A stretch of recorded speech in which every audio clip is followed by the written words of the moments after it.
Ella, sending you positive vibes. Wish you a quick recovery. Hope to see you soon. Decides with her one friend that they should be jumping over this ottoman that we have down in our basement. Catch my foot and fell and hit my arm. Didn't quite stick the landing on that one. She had a fairly bad fracture.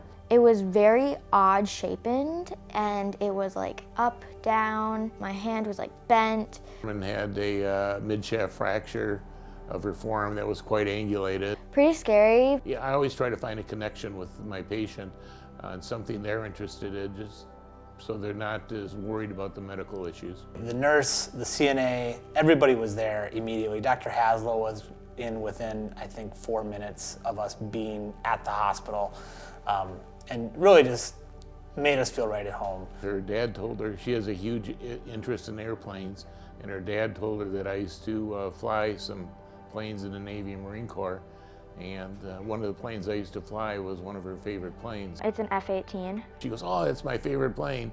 So I told her all about it and some of my experiences flying it, and I got her a picture of our squadron plane with the paint logo on it. Having somebody talk to you about like something happy, it makes you feel good, because even though you're sad and like you hurt, but you're also happy because you get to talk to somebody about a thing that you love. I think it gets them completely away from their injury. They start thinking, okay, this is a friend I can just talk to. They start forgetting about their arm. So anything you start talking to them about that you're going to have to do, they're more comfortable with you, they have a relationship with you, and it's like they're talking to a friend then. I think Dr. Haslow was really treating her as if it was one of his family members, one of his loved ones. Giving her the sedation, and all the sudden the rhythm changed just a little bit. Dr. Haslow comes back in and he says, "You know, we noticed something." And sure enough, she had a complete heart block. It was pretty shocking because she's been living that way for Lord knows how long. Complete heart block can be a real problem, and eventually that could be a life-threatening problem where she has sudden death. She plays soccer, she's been swimming in the river, she's been boating and having a grand old time as a kid for the last 10 years. And we don't really know exactly when that heart block happened.